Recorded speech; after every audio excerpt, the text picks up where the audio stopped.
Yo, we're live. What does that mean? I don't know. Wait, does it actually say we're live? Where is it supposed to say? Well, yeah. So like, what happened? Well, what the hell just happened? All right, maybe he spilled something. guys, For the audio listeners, we have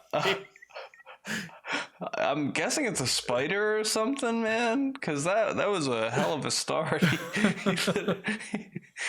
So for the audio listeners, Huffy literally just screamed, grabbed his arm, took his headphones off, ran into the other room, grabbed some toilet paper, and now he's going. I have no idea what's going on here.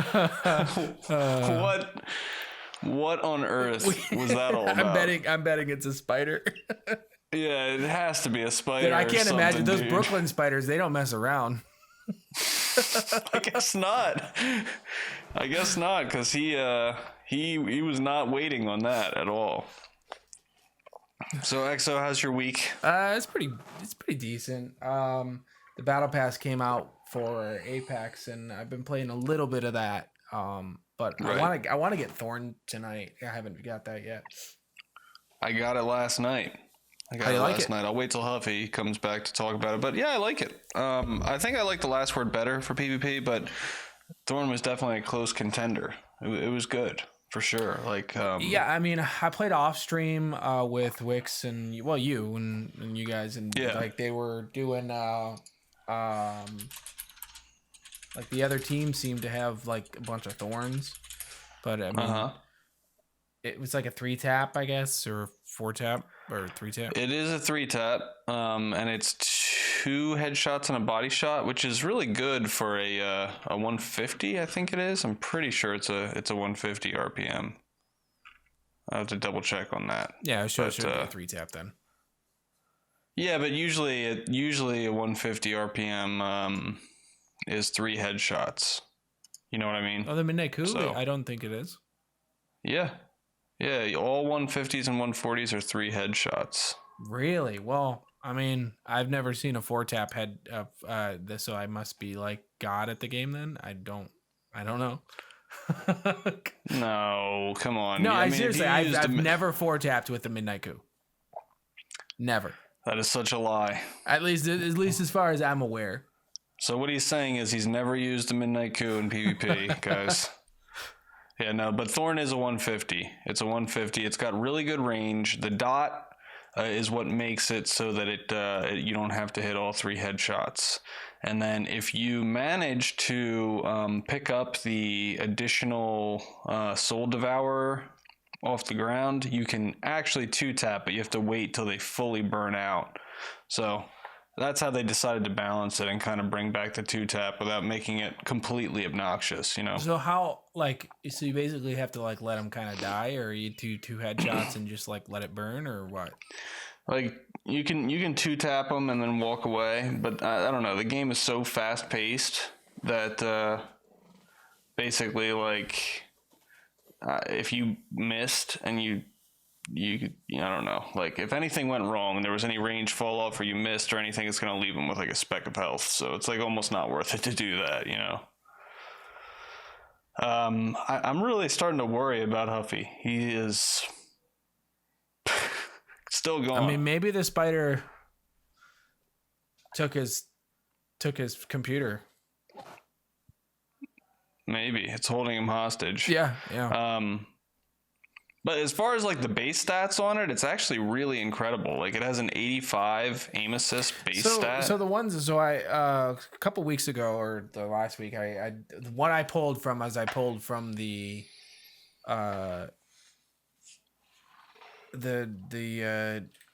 leaked version, or I guess not the leaked, but the data mined version. It's not the same. Wasn't the same at all. Oh, okay. Like the range was much better. Huh.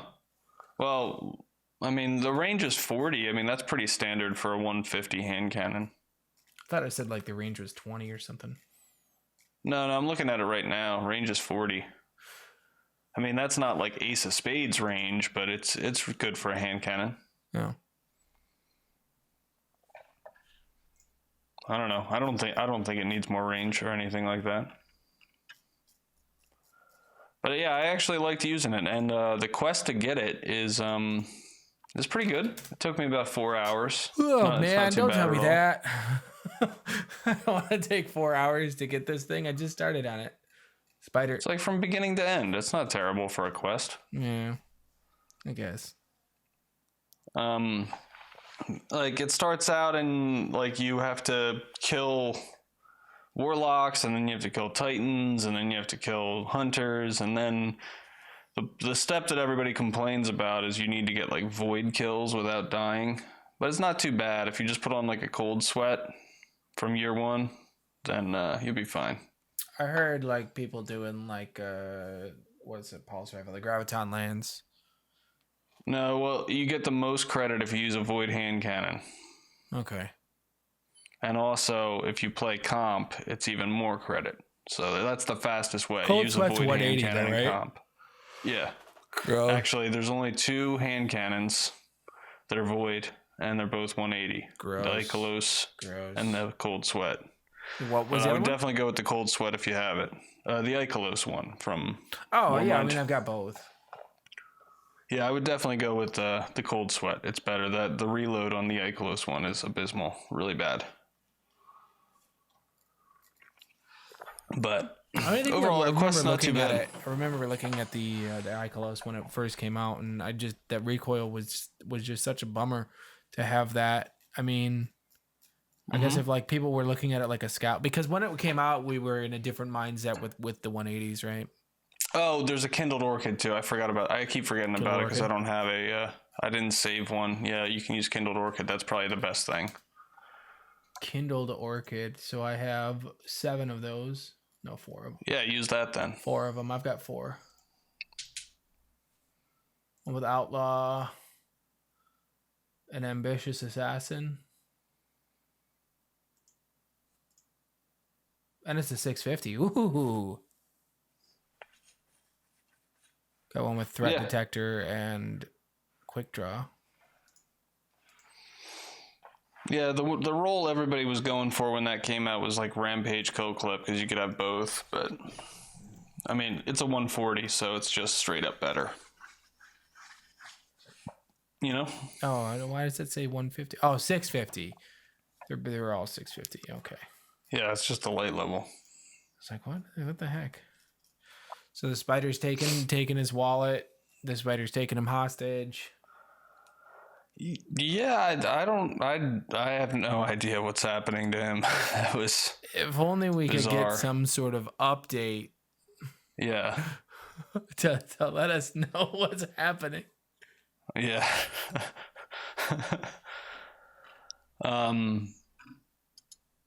I don't know. I don't want to jump right into the TWAB. I wanted to give him a chance to comment on Thorn. Okay, well, I don't want to talk about Thorn then. There we go. Okay. What I want to do is rant a little bit about the 4th Gambit map, Emerald Coast. It's not a new map. It's a Gambit map. It's not a Gambit Prime map. Yeah, they said that they were going to put those into Prime eventually. It's all right on the roadmap. Yeah, but they're too small. Wait, is it on the roadmap though? That's the new Gambit Prime map? No. You're basically Exo's complaining that it's the map this week. Yeah, on the 26th. Like they do Gambit Prime like they used to do Trials, where they rotate only one map per week. That's also bad. But what I'm talking about is the Gambit maps are like, at least Emerald Coast is way too small to be a Gambit Prime map. Okay. It's dumb. I don't know. I think it's too small. So can we get an explanation for what the heck just happened there? Or do you really want to know? Yeah, I definitely want to know. I spilled piping hot coffee all over everything that's valuable to me in life. Oh my god! Including all over my glorious mouse pad, into my ducky, and on my Air 58. So. Oh my god! You saw it here first, guys. So the Gloria says 4 millimeters. At least you didn't get it on the bottom of it. It didn't soak. It didn't soak through. I don't know. It might have. No, it's no. I hope that it still glides as well once all this Yeah. It might stick. Is that what you're saying? I mean, I don't think coffee will stick. Did you have any I sugar drink in black it? coffee, Black, okay. Yeah, same. so I think it'll be fine. But I had to wash everything. So we were talking about Thorn. Do you have an opinion? Have Thorn you is seen? cool. It's Yeah. fine. Yeah. It's not like the meta, and it's not gonna be the meta. But Yeah. it's good to have one on a team, I guess. It's But like, if you're gonna use a 150, it's probably the best 150 you could use. yeah, Because it's I believe I was talking to Exo. I believe it's 2 headshots, 1 body shot, and then if you pick up the Soul is. Devourer, it's 2 headshots. yeah. I mean, it's definitely the best 150. It's just like, in this meta, there's not a reason to use a 150. Yeah. Because if you need range, you should use a 140, and if you want time to kill, you should use a 180. Well, I'm actually curious about that. Other than Ace, like, what is the average range on a 140? Well, it's basically just Ace and other explosive rounds 140s that contend for range, because 140s just don't have enough range as it is. Oh. But Ace and something like a Kindled Orchid with explosive rounds and Hammer Forge. Because I was going to say, I'm looking at the Kindled Orchid, and it's got 45 range. The Thorn has 40, so that's not like a huge difference. Yeah, I've got an Orchid with 3 range perks and explosive, and it's basically the same as Ace. Okay. And the Ace, I think, has like 70 or something like that. So, yeah, I don't know, but I used it though, and I can say, like, I mean, I definitely like the Last Word better, but it feels good. It's good in PvE and PvP. It's just like an all-around like good weapon. Yep. Like, it doesn't feel like I'm using some of the weapons, like especially leveling up, you throw it on and you're like, why did they even make this thing? Yeah. But you don't get that feeling from this. You can use it if you want to, like if you're playing PvP and you're not just like, I need to be the absolute optimal time to kill all the time, then like this is a viable weapon. It's fine. Yeah, I mean, and the cool thing about it is, like, it was really strong in Destiny 1, but it was also like a just shithead to use because the visual recoil was literally more than 30 frames could keep up with. So you were like basically just guessing when you're shooting the gun. And it was on like a PC, timing thing. Yeah. Like on console, you either had to like time the shot or have the nastiest muscle memory ever. Yeah. But now there's like less recoil on PC, and you can see it with all the frames. Yep. So yeah, I had no problem using it. It felt like much easier to use than it did in Destiny 1. Yeah. But obviously it's not like the monster 2-tapper that it was. yeah, I wonder what it feels like on controller. Yeah, I'd be curious about that. One thing I do want to say about it though is, in Destiny 1, like a lot of people always said like only use it with a shotgun because of like the range stat on it was like unbelievable in Destiny 1. But I would say you can use this with a sniper in Destiny 2. It's fine. Like it pairs with a sniper just fine, in my opinion. Yeah, the maps are not so CQC that you can't use a regular weapon with a sniper, Yeah. And D1, everything was so, like, there was so much, like, random shit everywhere that, like, somebody could just run at you with a shotgun from behind, like, any random rock. So. Yeah. So yeah, that's really all I have to say about Thorn. I'm glad it's in the game, but I'd like to see them start making some new weapons soon. That'd be good, and maybe some new maps. Well, let's not get crazy with the new maps now. Maybe if there's some new maps, they would just be small and you wouldn't like them because they're in Destiny. I'll re-download the game. Yeah, I'll re-download. It's a deal, Bungie. I feel to re-download the game if you had some new maps. Legion's Folly is a new map. Though. Legion's Folly is not a new map. Legion's Folly is a steaming pile of horseshit that they released with a game mode that they took out of the game. Legion's Folly is not a new map. Have you been watching B Dubbins? No, but Legion's Folly is not a new map, though, right? That's an old map. That's the Gambit Prime map. Oh, that's the Gambit map. I thought that was the name of the I thought that was the name of the. It might be. I mean, they're so similar names. March 19th. It's the one that's on Nessus for the Gambit Prime. No, that's not new. That's not new, Exo. There's only 2 new maps, right? Oh, you're talking about the Gambit maps. Got it. There was only New Arcadia and Deep Six. Those are the 2 new maps. That's what I meant. That's what. Sorry. Yeah. So like the Gambit maps that are in. Never mind. Yeah. So I officially hate Gambit maps. Like they're too small, and people know them. People know the problem is people know them too well, and they're not. Well, that's not. I actually They were disagree made for that they're Gambit too Prime. small. They were made for Gambit. Well, okay. But I'll I take mean, that. I don't know. Like, I don't know how much bigger it needs to be for Gambit Prime because you just a little all you bit need is bigger, the honestly. the 3 spawn points or the 3 boss fight points or whatever. But yeah, people are always saying like, why don't they just put the Gambit maps in PvP? They're actually too big. They're too big for PvP. Yeah, and there's like no cover. Yeah. That makes sense. And it would feel even smaller because it would be a 4v4 thing where like you're only on one side. It's not like going through the portal and all that crap, you know. But, so I don't know. Yeah, and then you can see everyone from the other side of the map because they're made so that you from can do one that. line of sight, like everywhere. Yeah. Well, and then they have Just maps wide that they open. remade from Destiny 1 that are they just feel different. They feel different. Yeah, what because- happened to that too? They were like remaking a lot of Destiny 1 maps, and then they were like, Free from I don't know, Activision's man. control, everyone. Yeah, this Bungie controlled Destiny is really knocking it out of the park. Yeah. Yeah. Gambit DLC and maps.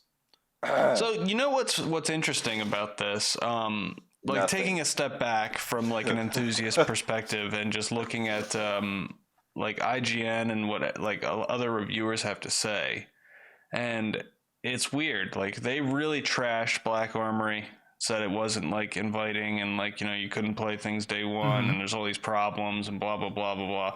I didn't like Black Armory. It didn't have anything to do with any of that. Just because I didn't like throwing a ball over and over again.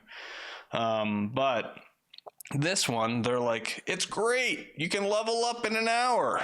Everyone loves it. And I just don't think that's enough. Like, this is my biggest criticism. I was playing all night last night. I just sat down. I said, you know what? I've really been putting it off. It's time to start leveling up. Let's see what the game feels like right now. And I'm like, I have been playing these milestones for 2 fucking years now. Like, add some new stuff, please. You know? Yeah. They have the Revelry coming on April 16th. So that's The what? Whatever that means. I mean an is event, that the- And I Arc guess. Week. The Revelry. Yeah, I think it'll be an event, an Arc Week. I'm uninvested in the annual pass. I want them to give me some idea of what they're working on for September. Same. I'll tell you, I'm not only that, but like I'm actually going to be cautious about buying the next annual pass if this is Well, yeah, and also I just like, as sad as this is to say, so I just want to like look at this objectively and see what you guys think about this claim. I think Curse of Osiris and Warmind were better releases for the year, because while the campaign was not anything substantial, we got PvP maps, we got new planets, which is a big thing because with this, I just feel like I'm playing the same thing because they're reusing the same areas constantly, and it's driving me nuts. Like, I want to be in a new place and feel like I'm playing something new, which I don't get that feeling from this. I get the feeling that the content releases that we're getting so far is literally nothing in comparison to what we got before. Yeah, I mean, We get no cutscenes. obviously Forsaken was great, but Forsaken was we great. get no exactly. Like cutscenes. the game is in a better base place than it was back then. But I'm just saying, comparatively, annual pass versus those 2 DLCs. I think the 2 DLCs was better. Warmind was I a lot agree. better. Warmind was a lot we better. got Warmind was substantially better than either of these. Warmind was great, actually. Warmind might have had too much room to breathe, where like 2 expansions place, Yeah. And as far as the year, but Warmind was way better. I would rather take 6 Warminds. Curse of Osiris, I would even argue, was better, if not for anything other than the fact that, like, we got a new map. I mean, we got a new planet. We got some new maps. The We also prophecy got all these weapons, guns too. to grind. Yeah, the Which, prophecy weapons. yeah, the prophecy weapons were actually more fun to grind than like doing Black Armory. What are they called? Forges. Well, Black Armory Yeah. Forge is a better. I mean, I wouldn't say it's a better, like, because the weapons are random rolled. They have the chance of you doing that. But I was talking about this earlier. I just feel like the random rolls, like, it kind of breaks the method of like the looter shooter. I feel like people that were asking, I don't know, like, I'm in a weird spot right now with random rolls. I don't like the way that they're implemented in the game right now. Just as a system. Well, the thing that made random rolls so good in Destiny 1 was the fact that you were getting them, like, from all of these random places where you're not getting them anymore. Like, you're getting them very clearly as end of game rewards. In Crucible matches, you were getting them very clearly as end of strike rewards. It wasn't like, oh, is it going to drop from this really like weird chest thing? Like, and it wasn't mixed together in this pool with other things that, like, aren't random rolled. Like, just the places where you acquired weapons made more sense, and it was more clear that was the action that you were doing to acquire those weapons and that role. Now it just, like, very lazily pops up on the left side of your screen, and you're like, to be honest with you, it feels like Bungie looked at random rolls as a possible solution so that they didn't have to implement an actual loot table or actual pieces of loot. Like the change that they made into Destiny 2. The random rolls literally were just a response to the community feedback. That's all. I don't know, but like when they add the way that they're implementing it, it seems like it's like they're using it as an excuse to not come up with new actual loot. Because if you look at this expansion, we have a total of 4 weapons. In Black Armory, I think we had 5 weapons, 5 or 6 weapons. You mean exotics or what? No, just for, like, Gambit Prime weapons, like brand new weapons. Like, just the new ones. So there's more than just Gambit Prime weapons, though. But those are the only new weapons. The other ones are just random rolled versions of last season. Well, I don't know. Every gun in Destiny is a reskin to a point. Like, we are locked to certain archetypes. You know? But we're not getting anything new. We're just getting the same weapons, but with random rolls. Well, I mean, so there are some of the stat, nuances. There are old weapons with random rolls, which makes a lot of old weapons that were useless now useful. And in addition to that, there are random rolled Gambit Prime weapons, which I don't think that's enough. And then there's the 3 new Pinnacle weapons, and then the Thorn. So is that enough? No, there's also the fusion rifle thing that looks like a pea shooter. Oh yeah. Then there's that. But, like, is that enough? No, it's not. There's not enough mass there. But if it weren't for random rolls, there would only be 4 new weapons. At least with random rolls, like, there's a possibility that some old stuff becomes.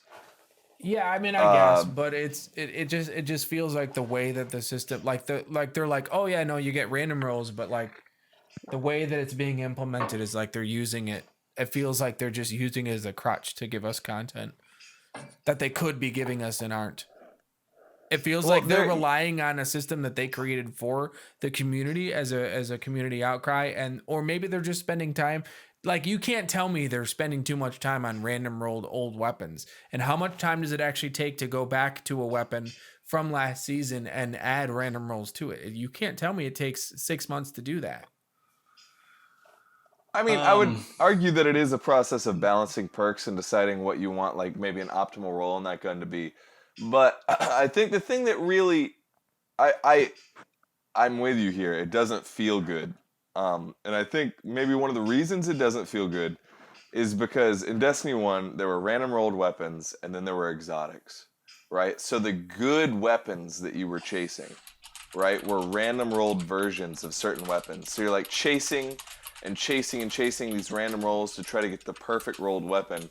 But in Destiny 2, all of the best weapons have static rolls. They've replaced that spot.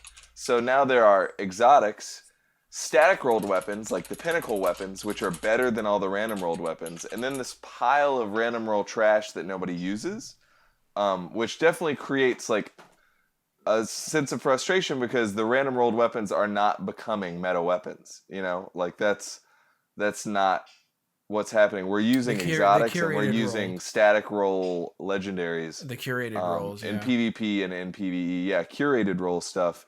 Random rolls are much less valuable. And at an in-game perspective, you won't be using them. But at the same time, like Bungie is just like saying, oh, well, you know, that's all you need. Like the amount of content that they add for that is like maybe a handful of weapons in each expansion pack. And well, let me ask this, because they're like recently we learned that there is a community summit happening again, like last year around this time. I know that Glad was invited to it, right? And they said that they're talking about Season of Opulence, but I really just hope that they're not just talking about Season of Opulence, that they're talking about whatever the hell they're actually working on over there. Problem that is, we need to hear about like soon. A summit now is too close to the actual release for what Season of Opulence can actually bring. That's what I'm saying. So they must be talking about something else. That's the thing, though. When they went to test Warmind, they also saw parts of Forsaken. You know. Yeah, they were teased parts of Forsaken, but like their feedback was mostly used for Forsaken. But so the summit, here's how it actually went down. They said we want this stuff to change, and they said, okay, cool, we're gonna change that stuff in Forsaken. And you have to trust us on that we'll take your feedback and we'll roll on with it. But what we want to show you today is what Warmind is. And so they got to kind of play Warmind and got to kind of see where it was. And then their feedback was used for that. They didn't necessarily get to see Forsaken, but they got to see, you know, the direction of where their feedback was taking them. And they had to trust that they were well, they knew like the concepts they were working on about Forsaken. Yeah, there was like NDAs about it and stuff. They threw out a lot of their thought process for what they did. I mean, I guess it's good because Bungie works really well under pressure, I guess, because they're like, hey, we need a game in 18 months, let's build it. You know, they did this twice now, right, where they built Destiny 2 in like 18 months, and Destiny 1 was the same kind of deal. You know what's funny? I saw an article like a week ago about Anthem where I'm not even kidding. The headline of the article was something along the lines of the real Anthem story got scrapped mid-development and they rewrote it. I'm like, Jesus Christ! Like, what are these people doing? I don't understand. That, like everybody does this. How do looter shooters, like, fundamentally it's not that different of a game from an MMO. It's that you have. Look, if you're building a looter shooter, do not ever scrap your story. Just keep it. I don't care how bad it is. Just keep it and stick with it. That's the lesson to be learned here. I think the problem is like these. Like they get halfway through it. Like, I don't remember who wrote the original story for Destiny. We've read the original story for Destiny, and it's amazing. And I don't know why they changed that. We can only guess that Bungie. Well, no, we do know why. In Destiny's case, we do know why. It was because the lead writer, Joseph Staten, they were having some internal like conflicts and disagreements with him, and basically he left the project and they scrapped the story with him when he went. Yeah, so. No, they fired him, and they also fired Marty O'Donnell, but those were Bungie decisions. Well, that's what I'm saying is like they decided to scrap his story with him. Marty O'Donnell is a music composer, but they still scrapped his stuff too. They scrapped his stuff too. Yeah. They tried to take his founder shares away, and he sued him. It's not And like one. the guys that are sitting around on storyboard get like halfway through a huge story and are like, "Hey, do you want to throw everything away? That sounds fun. Let's just throw it all out." But yet it keeps happening, Yeah, though. it's a top-down thing, and then everyone else scrambles to make it work. Well, you I know? wonder Yeah. if like if they're not thinking that far ahead. They're like, no. We talked about a 10-year vision, okay? We talked about a 10-year plan for this game. That's not 10 years worth of content unless we like really scrape for it, you know. We need something meatier, something with more substance. I know. Let's have the Traveler be stolen by some dude named Gaul that you kill in five minutes. Yeah. It's like a really important. Like, I don't know why Destiny chooses to do that either. And the same problem was with the campaigns in Curse of Osiris and Warmind. Thankfully, we don't. I mean, we just went praising on that, but you know, thankfully we don't have that. But at the same time, there was that. You know, I don't know. So speaking of this space of looter shooter development, I want to bring up the Division for a second. Okay. IGN and other reviewers have been giving nothing but critical acclaim to the Division. It seems to be the only looter shooter this year, certainly, and probably in modern history that has launched, probably maybe since Borderlands 2, that has launched in a good place and not needed to be improved over time. What I'm disappointed about is this is the only looter shooter I didn't care about out of all of them, because the fantasy aspect of it, like, number one, Diet, I was talking with Diet and he said it best when he was just like, dude, I don't want to farm for an exotic backpack. Like, don't think that's exciting. And then for me, you know, I just don't like cover-based shooting and like bullet spongy, like humanoid AI where you're just like sitting behind cover, like unloading 27 clips into the same guy. And I don't know, like the whole thing, like the gameplay loop just doesn't look interesting, but it seems like they built the investment loop really well. So yeah, you need to give up the fantasy aspects for the power fantasy aspects, because that's what they really have. They really have it down.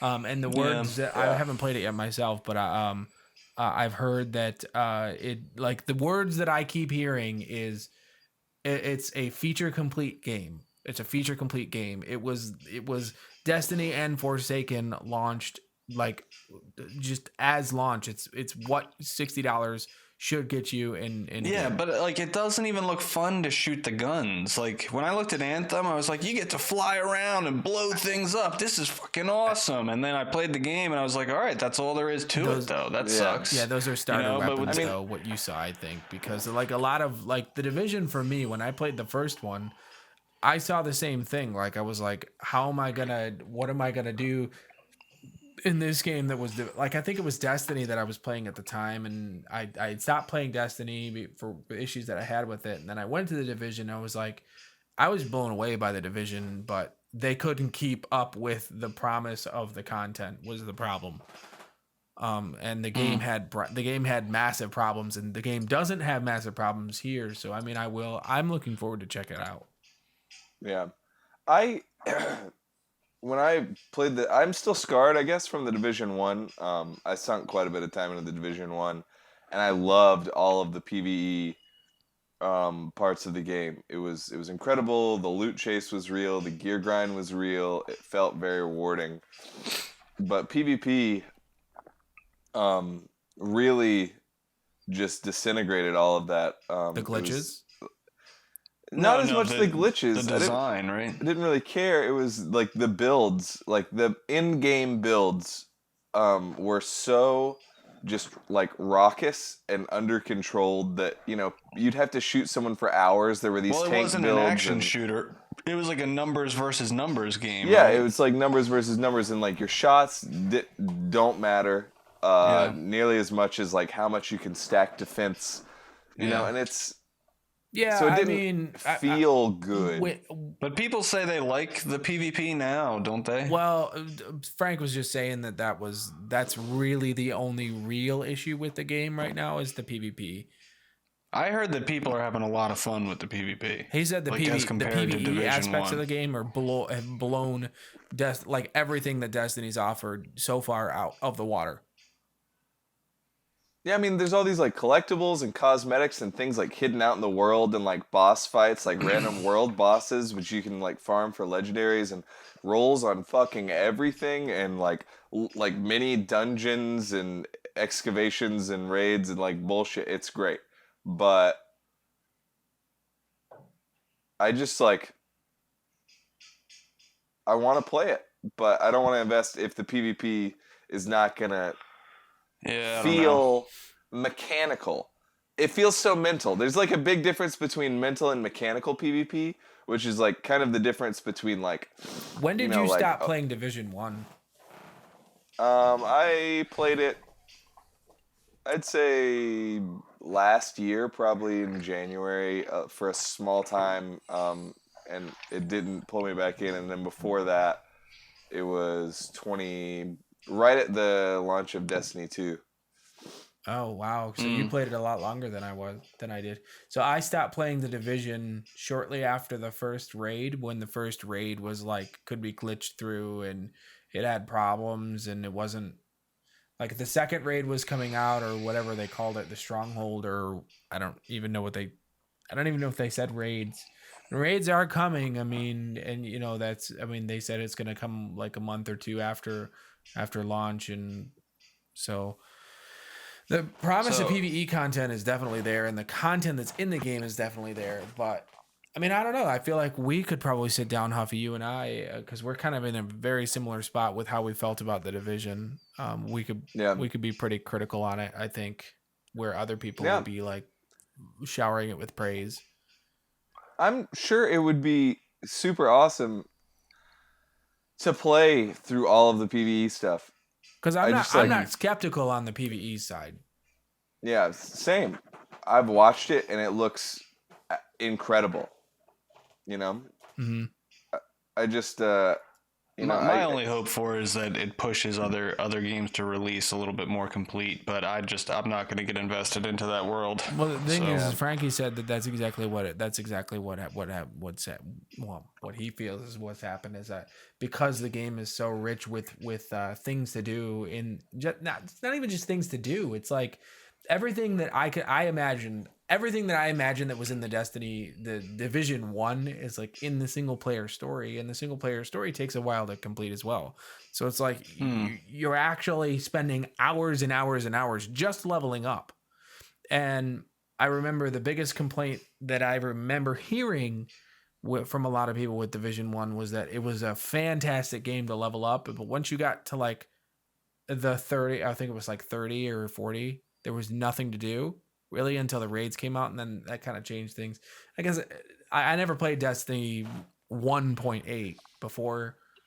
Division 1.8. I never played that Division 1.8, so I can't really speak to it. But everyone said it was amazing. It was survival in the Dark Zone. The Dark Zone survival thing was fucking awesome. The thing, the problem that I had with Division when I played it was like everything was like, hey, we're not really going to have mechanics and anything. We're just going to have a giant bullet sponge. And it just felt like none of my guns were really doing anything because I had to knock down a shield first, or like, and that was only like one mechanic.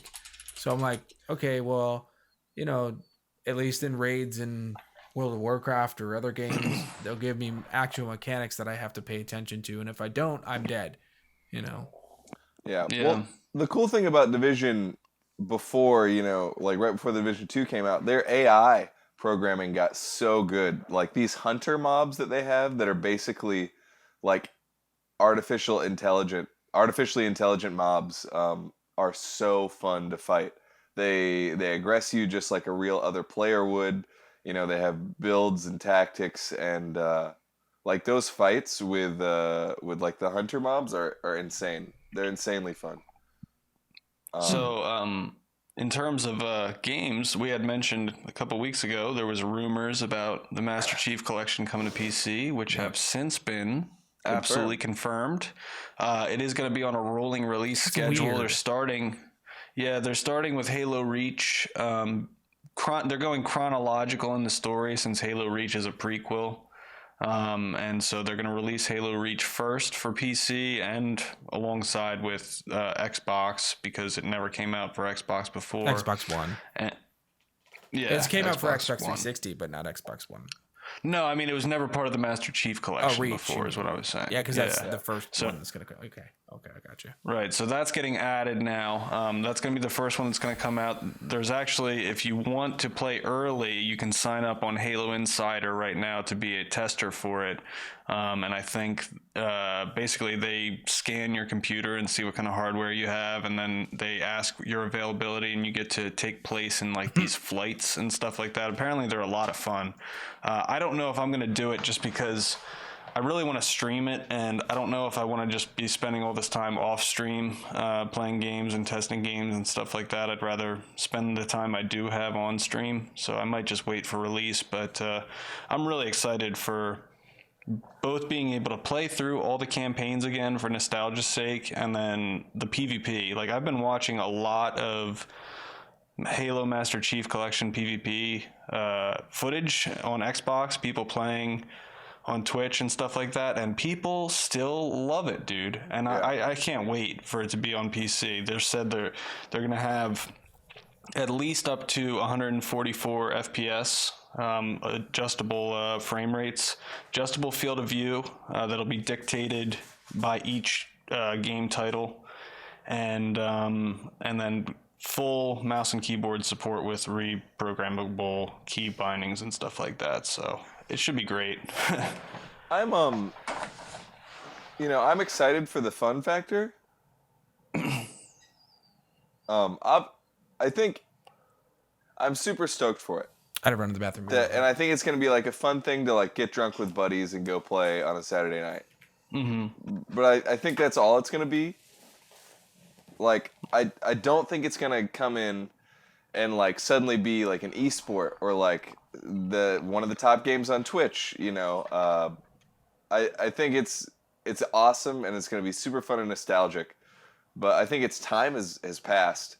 And at the end of the day, especially like from like a player versus player spectrum, the weapons and the metas were designed for controller, you know, especially like talking about burst fire weapons, which are a slog on mouse and keyboard compared to controller. And I think like just like those design choices are going to make it like not a competitive experience on PC. And I think that people are kind of expecting a competitive experience, but I just don't think that we can rely on this game to give us that. I think it's going to be super fun to play. There is a lot of things you're discounting, though. With Halo, especially the original Halos, the guns were a lot more accurate than what we've come used to in modern titles. Like, it's true. 100% hip fire accuracy, 100% in-air accuracy. I think there's going to be a lot of cool things that people are able to accomplish on a mouse and keyboard that we've never seen before. I agree. I don't know, like, I just think in this world of BRs, I'm happy to see something refreshing like this come, even if it just ends up being like an appetizer for whatever Halo Infinite is. And that's obviously going to be on PC.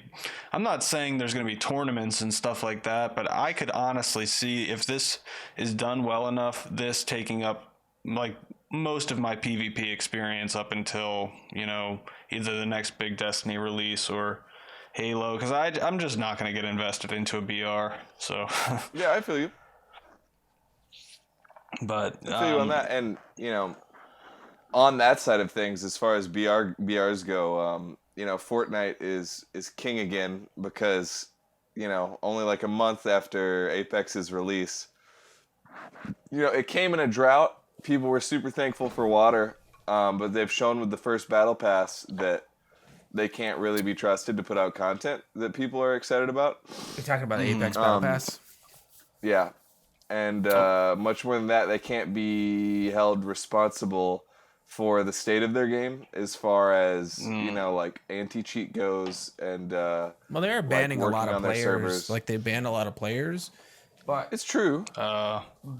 Yeah, actually, I misspoke a little bit. People are saying there's actually already tournaments going on still that are being officially held by 343 and stuff like that for Halo 3 and stuff. But I don't know like what the stakes are in those. I don't know how much of the competitive scene it's going to actually take up. Is all I was saying. But that's really cool. Still, that people are competing. I don't on a legitimate know level what was for said that. about the Apex Battle Pass, but I mean it's good, but it doesn't deliver even on the promise of what the Battle Pass said that it was going to do.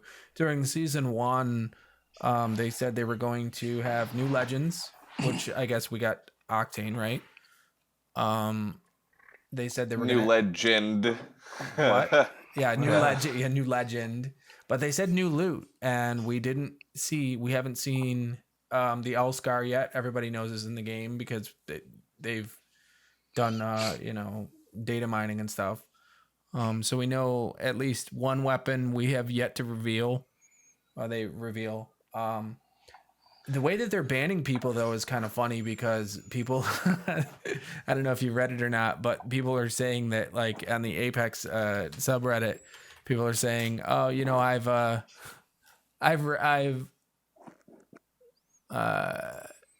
it says this is a copy from somebody who's done. I'm registering to EA blocked and banned. I have been deep HYHWID banned in Apex Legends. No public workaround. What I've had the worst been banned for is cheating, registering new accounts. So what they do is they're like, I'm reformatting my hard drive. I'm, changing. Oh. And within 30 minutes, they're banned. So like they're hardware ID banning people. That's awesome. I mean, that's what Blizzard does too, but not for Destiny. Panic's. This is the first I don't know like how everybody feels about the Battle Pass and stuff like that, but Panic says that the Battle Pass is super underwhelming in my opinion. I'll go Rage and D2 PvP, then grind out. Yeah. So to be honest. what they offered, and a lot of people said that it was EA. Like they feel like the EA had a hand in it because the first things they offered is $9.50. That's what the Battle Pass was. So what you're saying is it's not a 2A controlled experience, or is it 2A or 4A? Who's the developer for Respawn? I thought it was Respawn. Respawn. Yeah, that's well, right. Respawn initially said that EA had Metro nothing to do with the game at all. So they have a Battle Pass that's $9.50, and that's like Fortnite and like every other game where you have the Battle Pass that is $950, and the reason why they do that is so if you spend $10, you can get it. Hold on. So for somebody who has no idea what you're talking about, what is a Battle Pass? Is it more content or Battle Pass is unlocks through a series of weeks. In this case, 13 weeks that you spend 950 tokens on, which equates to about $10, less than that. So you can actually get it if you spend $10. And through the course of playing the game, and people can people get that currency without paying for it or no? No. No. Okay. No, that's a paid currency. But by buying the Battle Pass, and in Fortnite buying the Battle Pass as well, you actually, as long as you play the game, and the theory is if you play the game a lot, and in this case, I'll get to that, a lot, you will unlock 50 tokens here, 50 tokens there, and through the course of it, you'll unlock 1,050, enough to pay for the Battle Pass for next season. So you'll get it for free next season. But what are you getting other than that? You're getting your money back. Skins. You're getting weapon skins, character skins, and I think there's only weapon skins. Why not just pay for that stuff directly? Because the way that the system works in this game, you get it's a random chance to get that through. But you're like paying for RNG. I don't understand this. Right. Like, so I think it would be you'd gain more perspective if you knew what happened in Fortnite, what they were trying to copy, and what they failed at copying. Okay. So in Fortnite, you pay for a battle pass, and it's basically like a light grind. It's like a season. So every season you buy the battle pass, you start at level 0, and you can get to level 100, right? Okay. So you start playing, and in Fortnite, if you don't have the battle pass, you can still grind up to a certain point and get like some of the items. Buying the battle pass allows you to get all the way to level 100 and get all of the items that are up for grabs. The things that are up for grabs are skins, different variants of skins, Cosmetics, backgrounds, gun skins, different like back blings, like all kinds of different like cosmetic items that make you stand out in game and change your gameplay experience. You can get like different music for the game. You can get like little soundtrack things that change like menu music and screen music and just all sorts of stuff. And it's fun because the skins are like they change like your character model like a lot. So to be clear, basically you're paying up front, but it makes you feel like you're earning it in game. Yeah, you're paying for like a season. It's right.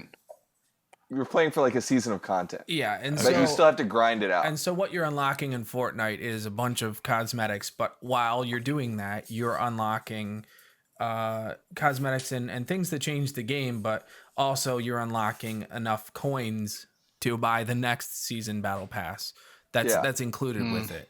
But throughout the seasons, I mean, they didn't do this in the first season, so I guess we can compare it to Fortnite's first season to what they copied, because that's what it kind of feels like. With Fortnite now, you can do challenges, and if you do challenges, you can gain, like, you do one challenge and you can gain 5 whole levels just by doing one challenge. And then there's weekly challenges. So as long as you do all the weekly challenges, you're guaranteed to have level 100 by the end of the 12 weeks. With this, the level up XP is 18,000 some XP. That was probably the right number that they should have went with. They decided to add another 1,100 XP required to hit one level. And the problem comes in where none of the skins are actually for your character. They're all quips or lines that a character would say if they go to kill somebody or something. And weapon skins that you will never use until you get to level 98. That's when you actually get the skin that you want for the Havoc. The one weapon that you actually want. And for most people say that it's not a weapon that they would use on a regular basis, but it changes based on how many kills you have. And so you get a better skin as you level up to 100. Yeah. The EA crap that people are complaining about is they make it really hard to level up. This is very confusing, I have to say. 950 tokens, which is what Fortnite would cost. But then they offered a 2,800 one, and it's 150 tokens, $1.50 to level up for every level. So if you didn't... So I think, again, this free-to-play model is just like really like muddying the waters. I get like they have to get creative to try and get people invested. And with this, at least they feel like... you're not just playing a lottery, and just trying to get what you want. At least you're feel like you're earning it. But the problem, what I think that the problem for me, like I with these kind of games, I remember in Overwatch, I played for a little bit, and just loot boxes and this cosmetic gear grind in general. I can't associate it with an achievement, so it has no value to me. Like I remember in Halo 3. There was value to the cosmetics. If you saw somebody with the full Hayabusa armor and the katana on their back, you knew they did all the skulls, they beat the game on Legendary, and they got every achievement on the Xbox achievements or whatever for the game. There are things that you can do that. Like, I mean, that's what the Battle Pass does. But it lets you pay for it, but you still have to achieve it. Right. It's a time sink though. So basically you're just playing the game. But the thing that sucks about Apex is the skins that are offered in the Battle Pass. So the skins that you can straight out buy change your character. Oh, okay. Right? They change the shape of your character model. And they You're talking change about the legendary ones. Yeah, they change your armor. So you're literally that character wearing different sets of armor. All of the skins in the Battle Pass are reskins of the base character model. Well, and They're the skins just like, aren't character skins, I don't think. They're just weapon skins, and the weapon skins suck. yeah. And, Okay. and so instead of getting like, in the Fortnite Battle Pass, you get like all of these things that change the way your game looks visually. In Apex, you get lines for your character to say when they kill somebody. So you That's kill so somebody, shitty, dude. and instead of saying "Ha, I got you," they say, "Who's next?" Well, until level 98 It's like- or 97 or whatever it is. And when you hit like Yeah. 97, that's even when you get even when like for those kind of options they give me like a whole list of things to choose from, I'm just like, I don't care, whatever. Yeah. Like, so like earning that just seems it's not something bleh. that you even hear or even attempt to hear, because if you're all killed, when you're actually killed, you're so fast quickly out, you hit the space bar faster than you can, you're in the next match before you hear that quip. And it's like, the amount of time too, the time, like the biggest problem that people have with the fact that they're blaming it on EA is that there's such a huge time sink to get to the one skin that actually does change, and it's tied behind a money sink or a time sink. So you have the choice of spending a huge amount of time or $170 or $47 or $125. All right, so last other game I want to talk about here, Huffy, tell me about Seikiro and if I should buy it or not. Sekiro is okay. the most fun I've had in a single player game in literally a decade. Okay.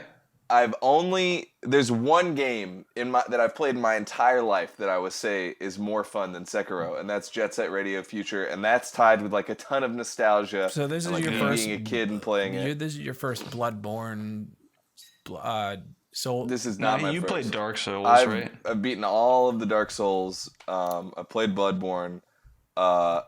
This game is I'm pretty good at Dark Souls. Like, I've gotten into the PvP. I'm like nasty with the washing pole. I just don't like I understand the mechanics very well. Yeah.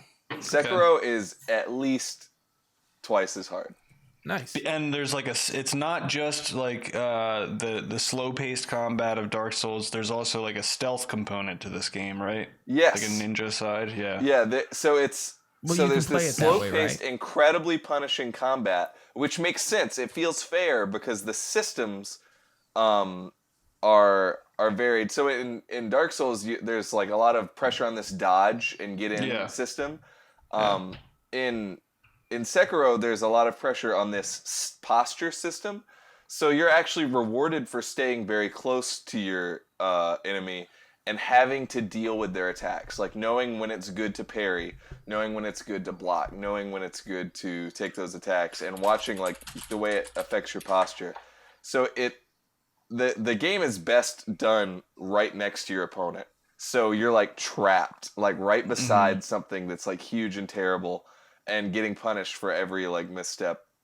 It's insanely fun. I spent 2 hours on it last night. Haven't made it to the first boss yet. Okay. How long is the game? Do you know? I don't know. It should have Okay. if it's a Soulsborne. That problem I have with it is the name, because I mean, what are we gonna call a series of games now? Because they were Soulsborne because of Bloodborne and Dark Souls. So like, I mean, it's just a Souls-like. yeah, it's made by the same devs. It's a Souls game. Because Bloodborne took the concept of Dark Souls and they sped it up, and they added they took. I mean, How long to beat doesn't have enough data to tell you. 20 to 25 to 50 to 30, 40 hours or whatever. Usually, it does take a long time. Here's the thing.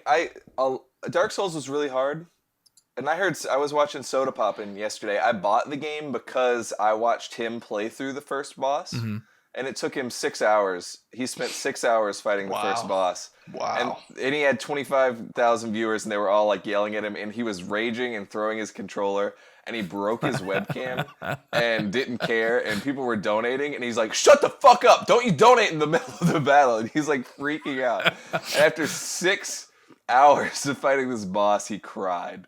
when he beat her. Nice. And so I was like, I have to play this game. Lyric is doing. I thought I saw him just a minute ago, and he's doing. Every time he dies, he gifts a sub. So it's like, Fuck that, dude. I'm somebody who likes action RPGs. I have never played a Souls game. I just felt like I missed out on like the series, and jumping in when Dark Souls 3 came out, I didn't want to like come in the middle of it. Do you think this is like something like new people would like? Yes. I'd say Bloodborne was like that for other people as well.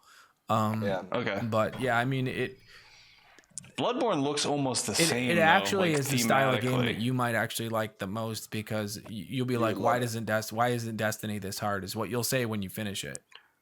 Yeah. Well, Bloodborne is PS4 exclusive though. Yeah. No.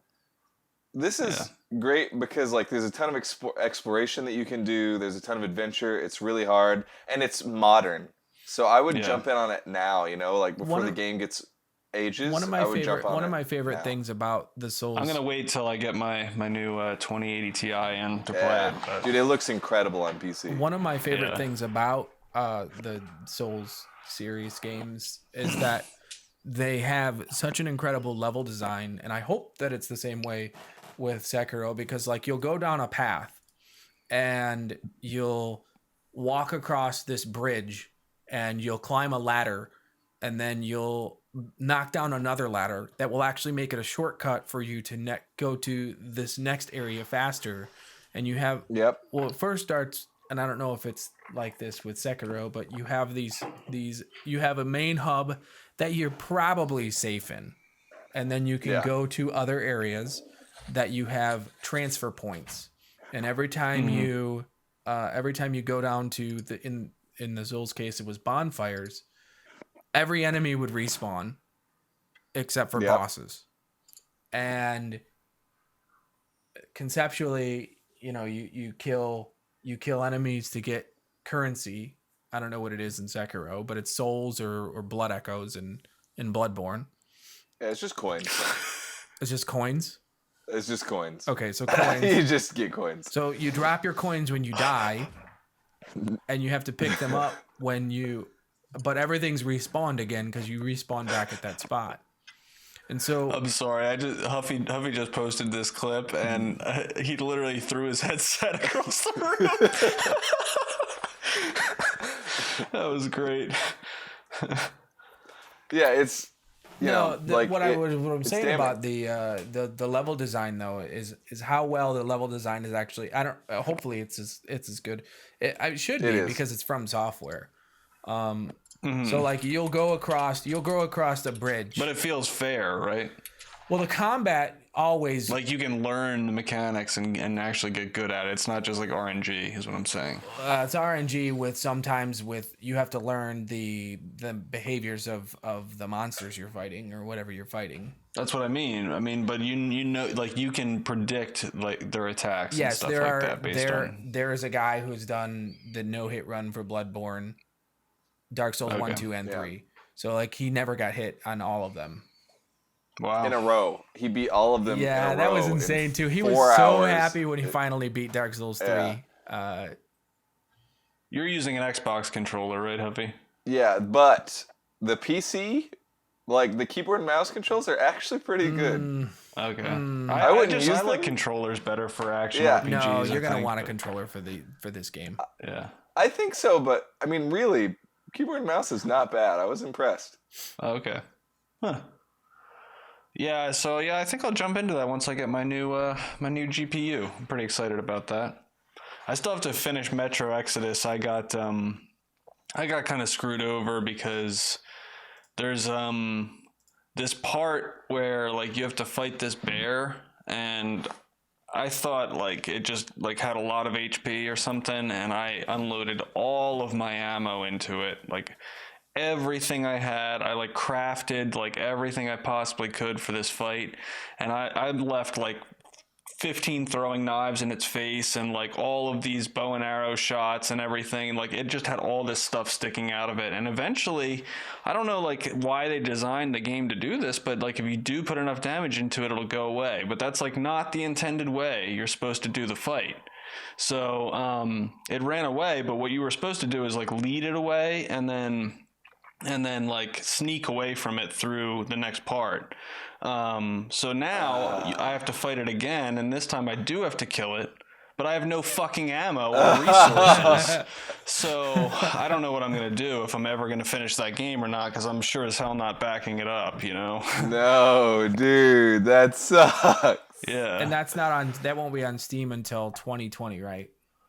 Yeah, you have to play it on the Epic Store. Yeah, there's a controversy actually brewing about that. That came and went, dude. No, I'm not talking about that. I'm talking about a Use creator code HuffyGG when you buy things from the Epic Store. I'm talking about the Epic controversy that's brewing over the fact that Tim Sweeney and Epic are now buying exclusivity for multiple games, not just that. Yep. The latest game that was announced was Outer Worlds, which was supposed to be like a Borderlands-esque game, but there are 20 other titles that were supposed to be on Steam that Epic has purchased the content of, and I know they've said that Borderlands 3 got pretty much confirmed too. We didn't even mention that. Yeah, woo! That'll be announced probably in April later. Well, they said March 28th. Oh, that's right, March 28th. Yeah, that was what. No, but like the 20. But do you mind, so that's Exo? 21 games. 21 games that were supposed to be on Steam that are now going to be on that solely because Epic is just literally buying them. And they said they would. I'm not that mad about it. The only thing that sucks for me, I don't like having like 4 launchers on my PC. It's kind of annoying, but yeah. Well, I mean, but Epic I treats them so ethically, the devs. I don't really have that negative of a take for Epic, because Epic said that they will get to a point where they stop buying exclusivity for games. But at the same time, it's like they actually said that they're not intending on being the best. The best network experience, like, you know, Steam can have that, which I think is a mistake. I think Epic should focus on the features that Steam has and try to implement them as best as possible. Well, I have one criticism about the Epic launcher. There's no built-in frame rate counter, so they count on the games to have it built into their options, which is annoying. Then I have to enable my NVIDIA counter, and then I have to turn it off when I play other games. So I find that kind of annoying. It's not just that. There's also like there's a whole list of like 14 things that 14 important things that 5 things Epic doesn't want you to know about that Steam does that the Epic Store doesn't. And literally Epic came out and they just said it's not going to be. They think the next battle for the Steam the digital storefronts is going to be one based on how well the storefront is designed and not necessarily how well the network is designed. So I agree. So they're like, not. How often do you go into Steam and use message your friends through the Steam messages? Yeah, well, bad. I mean, they've got message boards that you literally can talk to the developers specifically on. They've got. As a streamer, though, I gotta say I don't really do that on any platform. I just talk to people in my chat. Yeah, people aren't. The masses are not using forums anymore.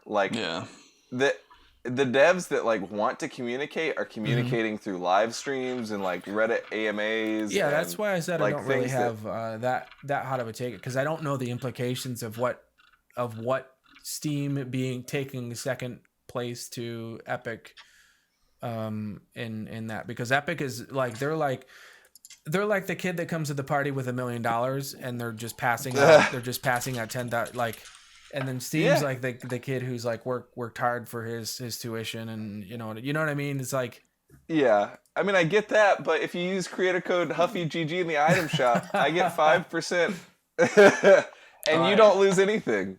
So let's full circle this now. Back to HuffyGG in the item shop. Creator code HuffyGG. Okay. Wait, not Huffy already? Can you change let's that? Full circle this, I have though, a guys. question Let's get back to creator codes. Can you actually? Oh my god! Can you actually change the creator code or no? Yeah. No. Can you change your creator code? Oh, no, but their support system is super. You just send an email. Okay. So I just want to talk about two things in the TWAB, just to get back to Destiny while we wrap this up. Iron Banner and the new mechanics in One it. sec.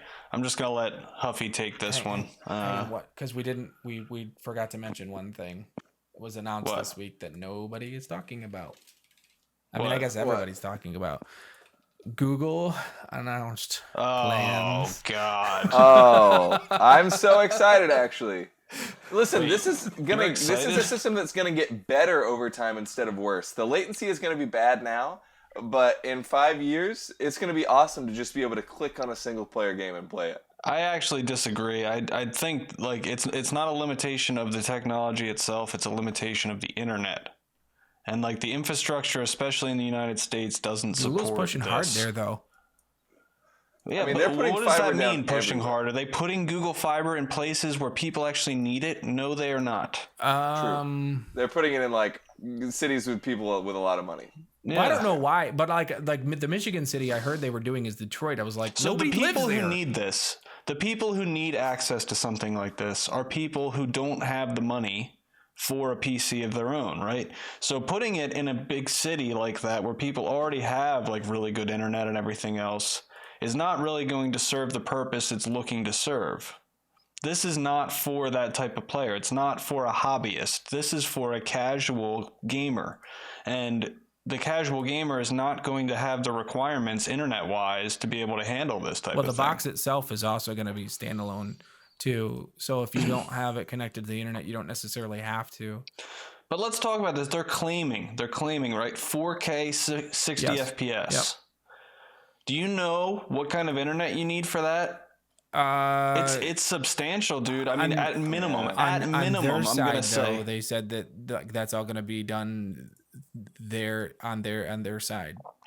You have to be able to, so just if you are to download a pre-rendered video in 4K for it to be acceptable quality, in my opinion, you need like 60 megabytes down. That's just acceptable quality. That's not like source quality. That's not lossless quality. And it depends on the encoder that they use, which I'm sure they're going to have dedicated like whole servers to compress that stuff. But still, I'm just saying like that's substantial to be downloading. And then people have like data caps and stuff like that. Like all over the country. We also don't have a way to implement an OBS type system into it where we have like a stream overlay might be important, but it wouldn't actually be there at all if you were streaming from the box, just similar to the way you would be streaming an Xbox or PlayStation, which is kind of sucks because you would be giving up a huge like you'd have to be relying on your hardware solution again. And the box would only be basically a glorified. The box itself is more powerful than an Xbox and a PS4 Pro combined. They said, like, I mean, the box isn't powerful at all. It's machines that are running in a remote location. Did you watch the announcement? Because the actual teraflop performance of the actual box itself is teraflop. The box is just data transfer. Right. Like, that's all. Are you is. sure? Yes. Yeah. What they offer you in that teraflops and those performance, those are the hardware. All of that hardware is housed at an outside location, and it gives you that dedicated. Like it dedicates that amount of processing power to your console. So it's literally just an internet box. Yeah. Yes. But then what did they show? I'm going to tell you that their claims are overstated. They had a slider sliding across that was showing differences between I'll have to pull it up. Yeah, I mean, I saw the thing, but all of that hardware is just housed somewhere else. Yep. I do think that this isn't a new concept either. NVIDIA has been doing this for a while. GeForce Now. Baga actually uses it.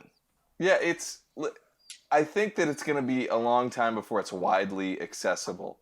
Yeah. But for people that do have that kind of internet access, it's going to be insane to be able to access like all of those games instantaneously. You know, I think as things get better, this will, like, for select cities, unfortunately, as you brought up, be a really powerful resource, especially for streamers. You know when this could really get better is if the internet gets like completely re-engineered. like the concept of the internet. It's not impossible. It sounds crazy, but I mean, it happened once, right? They made the internet, so It's true. I mean, if the internet gets re-engineered so that there's less like randomness to packet transfer, then we might be onto something with this. I don't know. Yeah. I mean, we just need fiber in more cities. Yes, but that's so what they said was there was the ISPs want like the taxpayers to pay for it, and it's bullshit because then they also like rake them over the coals after they get it by like overcharging them. Yeah, but it's not a utility, so they can't do that. I know it should be a utility. Yeah, I mean, everyone should have access to internet. I mean, we're lucky in New York City that, you know, almost everyone in the city has access to free Wi-Fi. Hey, speaking of that, Huffy, I watched a Gamers Nexus video recently on your ISP again. They did an update on like New York kicking them out, and they were talking about how basically New York kicked them out, but they haven't actually been doing anything, and they are in like these contract negotiations, and they want to stay, and they're like making all these promises. I'm like, they didn't abide by the terms of the deal in the first place. Like, just kick them the fuck out, you know? Stick to your word. There's some bullshit corruption going on there, I guarantee it. There is, and the thing that's really bad is the fact that they haven't been like totally removed is just shows the fact that New York City is not willing to take. It was a false reprimand. Like the amount of transfer that it would take, the amount of crossover, and the amount of trouble that it would be to transfer all of these resources to a new ISP would actually affect the consumer very drastically. And New York City doesn't want that to happen. So I think we're stuck with Spectrum. And it really sucks because my internet, I never, ever, ever, ever, ever get even close to what I pay for. I dip constantly to like 10 to 12 upload. Even though I'm paying for 40, and I never get download above 500 megabytes a second, even though I pay for a gig. Wow. So I don't pay for That's a brutal. gigabit, but the crazy thing is they make you pay for an unlimited data cap, which is like $25 or $50. If you get it with a plan, I think. Who do you have, Exo? I think it's like $150 down. Here's the No. Who? What provider do you use? Comcast. Or Xfinity, but felt so good to cancel them and just tell them to fuck off. I don't think there's another option out here. That's the problem. Well, that's why, like, when I moved into this house, one of the requirements is that I've moved into a place with Verizon Fios. Okay. Wait, I think that is available. Fucking lucky duck. Yeah, dude, it is so fucking good. Like, actual 1,000 up, 1,000 down support. The worst part about and it's cheaper. That's the fucking crazy thing. I was paying almost $300 a month for Comcast between like the cable and internet. They just kept raising it and raising it and raising it. $45 now I'm paying $140 for real gigabit and TV. It's fucking crazy. What would it cost if you didn't do TV? Like if you actually just wanted to cut your cord? $79.99. It's insane. That's crazy. The thing is, it's cheaper for the company once the fiber is installed. Yeah, the expensive part is getting the fiber in there. Yeah. Yeah. Well, I asked them. I said, "Are you guys expanding to other areas around here?" And they said, "No. It costs like $5 million to put up like an access hub." I was like, "Oh." Yeah, I don't know if that's actually doable, but so Xfinity has this thing where you have you pay for fast internet, and fast internet is like, okay, well, that's 150 megabytes. I don't actually know what my but it's only 10 up. Yeah, that's it. It's only 10 up. Yeah. But here's and another if you get problem. their gigabit package, Exo, that's the only package that'll let you go above 10 up. And guess what? It's 35 up. Yeah, for their gigabit package. Frankie you can suck an egg, Frankie, because he says it's $15 for 70 megabytes fiber. Is that Canada or something? No, that's actually not. That's actually bad. That's actually not good. Never mind. Yeah, 70 megabytes is not. Well, $15 is. It's not that good. Well, but $15 is cheap as dirt. It's a steal, yeah. But the Is that Canada or something or what? UK. Because they don't even like the UK. But okay. the Yeah, they don't even the offer catch-22 packages with like that here. Xfinity. Here's the catch-22 with Xfinity. Okay, you can have that 250. I don't know what it is. Like it's 150, 250. I stopped paying attention to it. It's still 10 up. It's 10 up, but you have to pay a separate fee, and you have to have a package to get it at a discounted rate, which means you have to pay $50 a month to have an unlimited data cap. So you have a 250 gigabyte download with a 250 gigabyte total. Suck an egg. total download package. So I don't know. you can only download a total of 250 gigabytes unless you pay for that.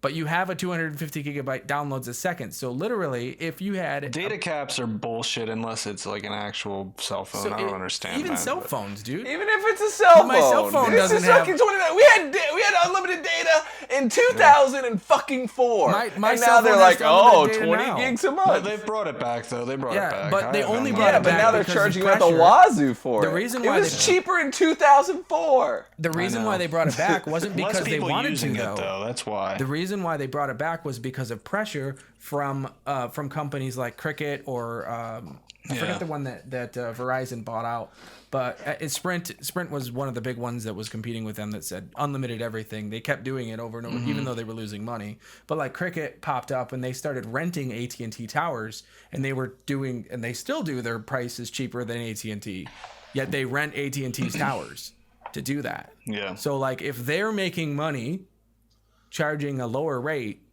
and renting AT&T's towers, then why couldn't everyone do it? And so that's why everybody brought it back. But they didn't do it for you, the consumer. They never do. They never do. Yeah. But I'm all so right, pissed that thanks they're for- not kicking Spectrum out, dude. Yeah, that's fucked up. Well, they shouldn't kick them out, but they should allow. They should. They should They allow should other kick 'em out. competition They to should. come in. Dude, EXO, they broke the law. They're Well, hold literally on, what just happened? like violating. Yeah, they've been violating people's contracts and just not providing the speeds that they say they provide. Just lying, straight up lying to the consumers for years. And the government said, you have to fix this problem or we're going to kick you out. And they said, we're not doing anything. And then they said, okay, we're kicking you out then. And they said, no, you're not.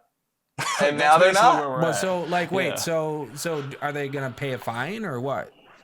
No. Now they're we don't know negotiating, what's which gonna means happen. that we're They're still in paying for internet that we're not negotiations. getting. So back in 2002, 3, Comcast or Xfinity, I guess Comcast at that time, was fined like $250 billion or something like that because it was caught. Drop in the bucket. Yeah, it really was. But they were caught. Well, the reason why was because I believe I'm sure it was million though, not billion. Billion would be like a small country. maybe it was million. Well, at that time, yeah, it was million. I'm sure that it was not 250 billion. There's never been a $7 fine trillion like they were fined. that. Yeah. No, but they were fined because they were found guilty of taking people's data that you had set aside for you, and they were selling it to large companies to do large file transfers for them, and they were doing it in the middle of the night so that no one would notice that their bandwidth was gone. This is 2019. Yeah. There's lights. Listen, Yeah. in the 1800s, when people didn't have fucking flashlights, you could be like, "Oh, let's rob this store at night. No one will see us." But it's so like the.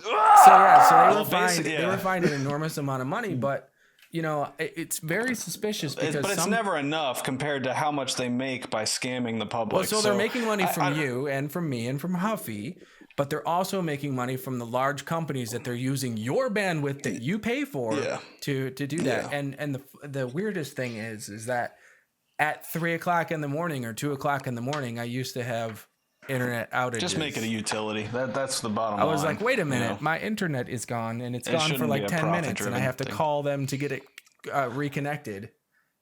All right, I got to rein this in. Let's get to Iron Banner already. Huffy, tell us about Iron Banner. So, in your words, the great thing about Iron Banner is that it's different from normal Crucible. Right. There's power level enabled. It's kind of like where doing PvE and PvP actually matters, because your light level will affect whether or not you can actually get the optimal time to kill on a weapon. What's cool about this, what's a cool idea, is now that they've decided to put in this handicap, right? That you'll be able to take. It's a consumable, and it'll lower your power by 100, and then you'll be playing at a disadvantage. But if you play enough at a disadvantage, you can unlock triumphs and some specific rewards for completing these bounties. It's cool. The problem with this is that, well, there's two big problems. The first big problem is that we work on a defeat system, and when you play at a disadvantage in Iron Banner, you can literally just tag people and let your teammates finish them off and gain credit for a kill. And what that means is there are going to be just this legion of moochers running around at a light level disadvantage, throwing for your team. Yeah. So it makes it at a base level less competitive because there's no control over how many people are at a disadvantage on your team versus the other team. It makes it feel very weird. The second bad thing is they're also adding a different consumable. They're kind of like, I think it's more of a slap in the face at PvE players. They're like, so for all of you that play PvE that need a chance in PvP, they're offering a consumable that will raise your light. It's like if you play PvE, you're probably already 700. So small chance of dropping, they said. But it's a small chance of dropping from every PvE activity, a consumable that will raise you to max light. Yeah. So that you can play Iron Banner.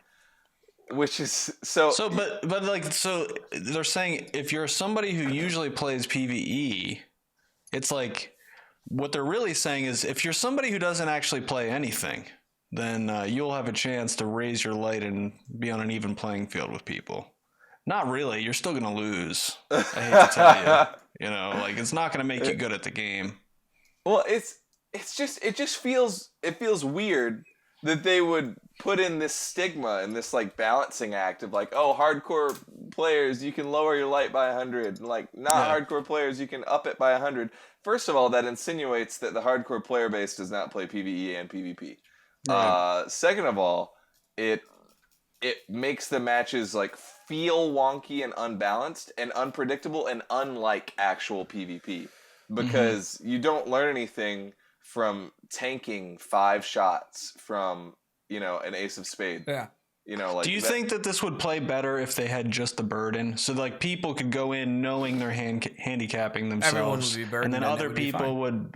It would be okay with just the burden in a world where everybody existed at power cap. Right? So in a world where everybody was on an even ground, and then they were like, okay, you can make this slightly harder for you. But when you put on the burden, you don't actually know how hard you're making it on yourself because people are at varying degrees. Well, you know the maximum of how hard you're making it on yourself. Yeah, you know the maximum. Yeah. And it's just 100 weird. Is a lot. Yeah, it is. I think it's a lot. It is for their It's scaling going to feel damage. significant. Yeah, it's gonna feel tough. I'm actually excited to try it and see how it feels. 7 shots with the last word. Oh my god! Right. Dude.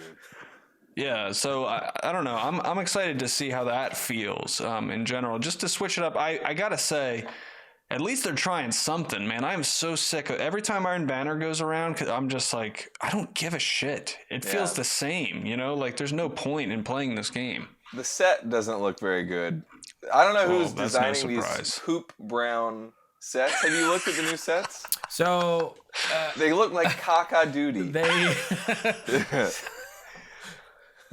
Little duty caca. Yeah. Like what the actual fuck? I forget what I said the first time. I wonder, do you think that hunter gear would look better in a different color though? It doesn't look any better than. No, I've tried it on with shaders. It looks like poopy butts. I've only dismantled it as soon as I get it, so I don't know. The new stuff isn't even out yet. Yeah, I know, but that's why I'm asking you. Do you think this would look better? Oh no, I tried it on. You can look at it in your collections. It's already all unlocked in your collections. You can try. But you can't look at the full set though. Only one at a time. Well, yeah, those of us who have the game still installed, you mean? Listen, I'm gonna reinstall it tonight on a different drive. Dude, I bought a second SSD. Actually, I can send you a link. $77 for 500 gigabytes. Of what? I need that.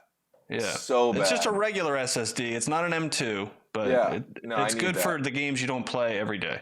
Beautiful. Yeah. I can't wait. My SSD died, so I had to get a new one. Another SSD. Yeah, it's worth it. I'm also still pissed that they, for whatever reason, are not adding new weapons to Iron Banner. Add new weapons to Iron Banner. I don't care that you added random rolls. What the hell? That we don't get any new weapons. No we new get random weapons. rolls on old ones. Or one of which is a grenade launcher. I know. Nobody wants that. I know. Stop. Or I know. no new PvP maps as well. Yep. No new strikes. Okay, so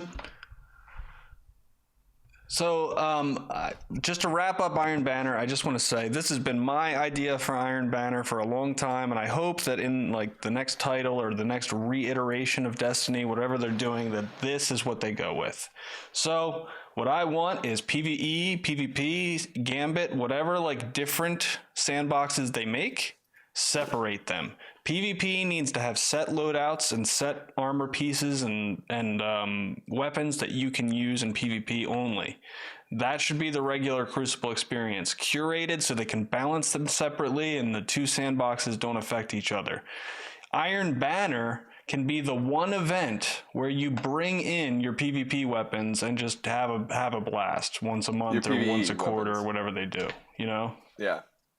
That I think that would make the experience feel different, and they would give a place for Iron Banner. In that world, I mean, I don't really see the point of having Iron Banner if the PvP is going to be that like that would fix. The point is to give you your fantasy of being able to. I want to blow shit up. I want to blow up other people with these awesome weapons I have. It's not competitive. It's literally just for fun.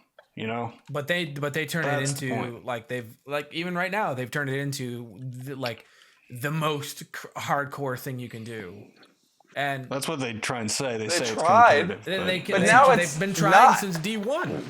Yeah, it's not. Now it's even less competitive because everyone that thinks they're in their world, all the hardcore PvP players are going to take 5 headshots from Ace to kill somebody, and everyone else is going to be one-shotting everyone with this fucking Orwings Mall random roll bullshit. And I just want to pull my hair out. Destiny, what the fuck are you doing? No. All right, so next thing, these like infusion cores, man, I cannot believe that this is still a fucking issue. So they're taking out the scrapper bounties? Why not just let us have both? We were talking about this, and was it you guys who said that? Maybe I saw it in a different. I didn't see it in a podcast or anything like that, but I saw it I think in a YouTube video that said that they shouldn't, or maybe it was our chat. I can't read our chat. So the scrapper bounties are literally going away, and they're not doing anything but basically increasing the drop rate of them. Well, they're adding and gunsmith giving you gunsmith bounties. That's how they're doing it, though. They're giving you bounties through. Yeah, they're basically saying instead of an RNG bounty that shows up, here's one that you can pick up every week. Yeah, instead of an RNG bounty, here's our last attempt to continue to salvage these shitty token-based NPCs that we added in Vanilla Destiny 2. Yeah, so the podcast I was listening to was ours because this was us talking about this last week. I am not somebody who has been affected by this problem at large. I've had an abundance of these cores since year one, and it's lasted me even this long, and I'm just smart about how I infuse things when I'm leveling up and stuff like that. You do. No, now you don't. Can't infuse every little thing. Or pretty soon. Now you do. The bounties only give one enhancement core. That's like 4 a week. That's not even enough for one item. Right. I don't know why they're sticking so hard to this, honestly, man. Like, because leveling up every season feels pointless to me. So, like, I don't really care if people have to infuse this stuff to level up. Like, just take it out of the infusion system, whatever. You know, it doesn't matter at this point. If it's making people's experience bad, just take it out. Just cut your losses. You know, use it for masterworking things and, you know, reduce the drop rate so that you only have it for masterworking things or whatever. But I don't know. Like, I just think that this system's not working, and they're really trying to make it work for some reason. I can't believe if I would have heard at the start of Forsaken, when people were complaining about this, that it would still be something people were complaining about 6 months later. I don't know. There's so many bigger problems in this game. But see, that's a big enough problem for you to say, oh yeah, and also I'm having problems. Like, cause let's say you were a person who just, you know, got into Forsaken without those masterwork cores. That's going to be a small enough problem for you to say, well, that's another reason why I'm not playing the game. And yes, there are bigger problems, but this is a big enough problem. You only have what? No, I mean, Exo's right, dude. Like, I only have 16 cores. And I considered myself pretty hardcore going into Forsaken. I just like didn't think to save them. And 16 cores and I can't use armor. You started playing PC kind of late though. Like you weren't playing it the whole first year. It's true. Yeah. It's true, but I played a lot while I was there, just PvP, you know. Right. I can't like use a lot of the armor that I want to because I just can't. Yeah. Just don't have the infusion materials. Yeah, I mean, during the level up process, I have the same problem. I can't use what I want. You get stuck using whatever you're using while you're leveling up. But once I hit max, I pretty much just infuse everything up again.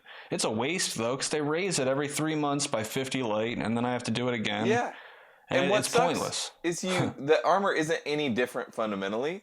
I know. In this expansion than the last, so you just like get to the there's max. No end game activity. Like the only benefit you get is like your invader benefits in Gambit. There's no raid. What the hell are we leveling up for right now? even if we have the raid isn't really like the raid because of the system and how the. And why is there still no second dungeon yet? Yo, we got that weird puzzle. Remember Berguzzi? I mean, technically Niobe that Labs. is a dungeon because it follows the same dungeon rules. And no strikes either. No strike. No, that's what I was saying. No PvP strikes. maps. What the? No PvP maps. No strikes. No actual content. Just loops. Just content loops. I was like, how far we've come from a 60-hour game. In reskinned environments too. You know, reused assets constantly. All right. So last thing, this Allegiance quest. Never did it. All right, so I started it. I didn't get through the whole thing because I don't really care about it that much. But I'm not getting debated by this. I know this formula. I've seen it before. This whole choices matter thing. It's bullshit. Every time they say choices matter in Destiny, choices do not matter. And I looked at the end, what you get. It's basically each week you get a series of rewards. It's like another vendor to hand you a bunch of crap each week.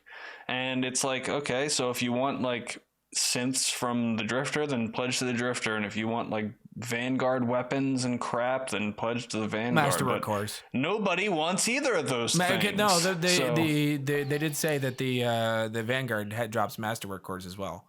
That's true. So if you're having a problem with that, pledge Vanguard. But I don't know. That's not exciting either. Well, if you want anything, 30% of people are not having problems, or are 70% of people are not having problems with that. Yeah, because they. I think 70% of people probably would just rather have the synths, because that's the only point of this expansion. Right.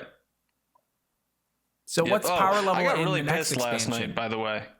So while I was leveling up last night, I went through the Reckoning, right? And I was doing my 4 Reckonings for the milestone. And simultaneously, I wanted to upgrade my synthesizer, which takes 4 matches won. Now, I wasn't paying attention to my bounty while I was doing this. But I said to myself, I'm not going to use my synths to make the armor set for this tier 2, because what's the point of tier 2? I'll just wait till I get tier 3 armor. There's no point, right? So I did all 4 of these, and then I realized it doesn't count for the bounty unless you make an armor piece. It doesn't say that anywhere in the frickin' bounty. It literally just says matches won. But no, it doesn't count unless you put motes in. What the fuck? Yeah, I mean, that's... I had a problem with that too, because I was like, where's my loot coming out of? And they said, oh, it'll just go to the postmaster, and it never went to the postmaster, and I was wondering why. Yeah. So this as good as the reception's been from people, I'm wait. not feeling this. So I want names of people who told you this was a good expansion. Dude, watch the IGN review of it. So but listen, nobody matters. Listen, y'all, nobody matters except for our Lord and Savior, Paul Tassi. And Paul Tassi wrote that it was a steaming pile of shit. Oh, really? Yeah. Who does he write for? So our Lord and Savior, Paul Tassi. Who does he write for? For Forbes, right? Yeah. Or is it Microsoft? Oh no, yeah, it must be Forbes. Yeah, Forbes. but probably Forbes because he actually said that it's. Actually, it does at the top of the bounty. Just read it. Yikes.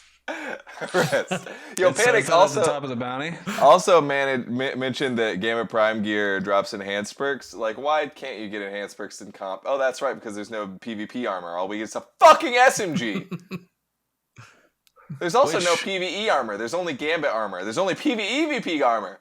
The PvE people deserve armor and perks too. Everybody just go play Sekiro. Just go play Sekiro. I'm quitting this podcast unless we can make it a general gaming podcast because I'm mad. So the only thing that actually gives you I'm gear actually in with this you there, expansion, but I don't know how I feel about a name change. So wait, we'll keep a name change, but this is a general gaming podcast until Destiny gets its fucking shit together. Yeah, I had more fun talking about the other games today.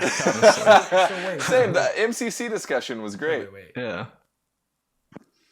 You're telling me. Don't shit on my SMG. I'm sorry. I love your SMG. You're telling me that there is no content in the game for anyone that wants to play the content that they want to play. Unless they want to play Gambit. Every play, yeah, but okay. But hear me out. Hear me out. For a PvE player to play Gambit, they have to make a compromise. For a PvP player to play Gambit, they have to make a compromise. So there is no content for a player who wants to play the content that they want to play. They have to make a compromise. Unless they hate PvP and PvE and are just like full send for Gambit. Boing. Oh my god. So I think my Gambit experience is different than most people. Like, first of all, it's not something I can play for a long time. But if I play like 3 to 4 matches of it, I have a blast because all I do is stand next to the portal and wait to invade the entire time, and then go in and kill 4 people, and then wait by the portal to invade again. And that's fun. But running around picking up motes is not fun. So. Yeah. Yeah, you have to make a compromise because in order to snipe people in the head, you have to wait by a portal and hope that people pick up votes. Yeah. The PvE players hate getting invaded, and they hate invading and every. You know what I mean? I know. I'm probably making it a miserable experience for the people on the other side. They're like, "Why won't this guy just pick up motes and leave us alone?" Dude. When I play, I'm a PvP player at heart, but when I play Gambit, I'm all about the motes, and I hate getting invaded because it's always some deady piece of shit with a machine gun that is on the other side of the map with a Thunderlord, and it's like you can't snipe against a Thunderlord because there's so much flinch. Yeah, and because the range is infinite. The only way you can get them, which it does happen fairly often, is if they prioritize somebody else before you, and then you can snipe them in the side. I will tell you, this is where Apex comes in and really steals the show here, because I had a game where we had a victory, and I literally was standing behind a tree with a sniper rifle, and guess what I was able to do? I was able to kill I knocked the shield down of one of them, but I killed one player twice in a row, and he was revived, and then I killed him again. Which drew the player out in order to get killed by my teammate that were rushing them, and that actually happened while the other player was shooting at me behind a tree. Oh yeah, there's no flinch. It's great.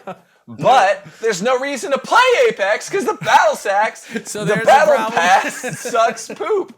We're literally just complaining about every game.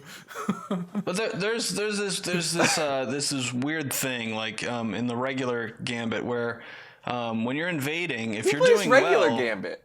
Who are you?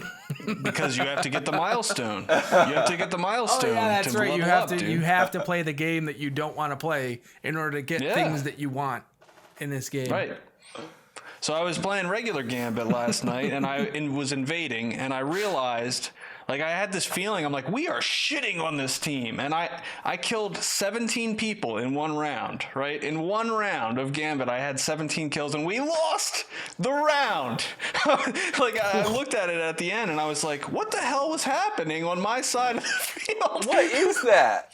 That's so stupid. You can't solo queue into this shit. Yeah. I mean, Exo brings up a good point. Like,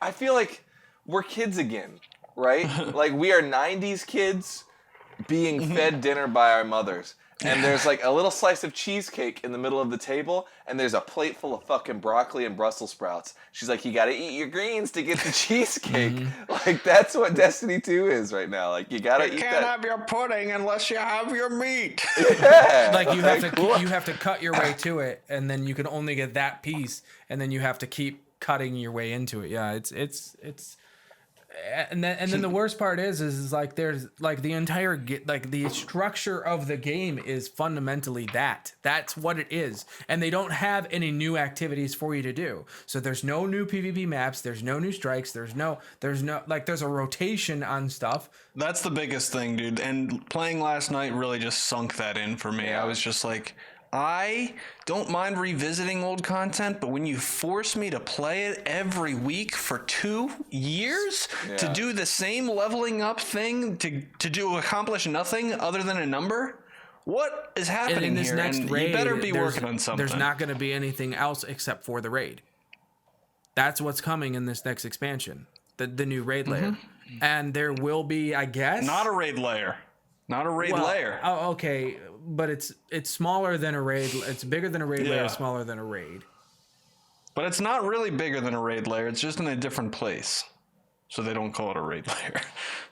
Yeah, it's got a This next one's going to be on Titan, according to Anon. Maybe we'll fight a giant. You know, we never pointed something out. Anon the 9 was right about everything except one thing, guys. Remember when he told us there was going to be black rarity armor weapons? Yeah. Well, I mean, they probably changed that because they. Well, that was a dumb idea to change that. I was excited for it. Yeah, that was the only. We're like, we focus tested it, and we just found that players were confused. I honestly think that an Anon is just someone from Bungie that they're fully aware of. Definitely. That they're fully aware of, that is Controlled like trying to like. No, not trying to control leaks. Like, like they leaking use on them. purpose to get people excited. Oh no, I'm sorry. I meant it's Bungie controlling the leaks. Yeah, they're like leaking themselves. Mm-hmm. Yeah, no, there's actually a lot of this that happens around E3 where you have people that work they're hidden media accounts, and they will leak information from like press conferences and stuff from their stuff to get people excited about the press conference, and then when it happens to come true, that everybody goes nuts. Yeah. I mean, it's free hype for your game because every content-hungry press, internet press site is like, oh, there's a leak about Borderlands 3. Everybody get hyped about Borderlands 3, and then the other big thing that it accomplishes is it gets you talking about the game that it should be and not the game that it is. Yeah. All right. Well, we're almost at 2 hours, so let's wrap it up there. We'll have more to talk about Seikiro next week. It is 5:55. 55, y'all listen, when you're on that Epic launcher getting all those hot games, code HuffyGG. Wait, so is Seikiro on the Epic store, or is it on Steam? No, it's on Steam. So, it's on Steam. It's only on Steam. Yeah. It's not on Epic. But for everything else on the Epic store, Huffy code GG. So Frankie said IGN just screws up the reviews all the time. They gave Resident Evil 6 and 8 when everything in their context of the review screamed 6. Well, they gave Sekiro a 9.5 out of 10. Well, so. It's so good, dude. He said they gave Path of Exiles a 7. And it was like the style of game that is, it's like the best version of that style of game. All right, guys. Thanks for tuning in this week. We'll see you next week. Peace. See you then. Peace.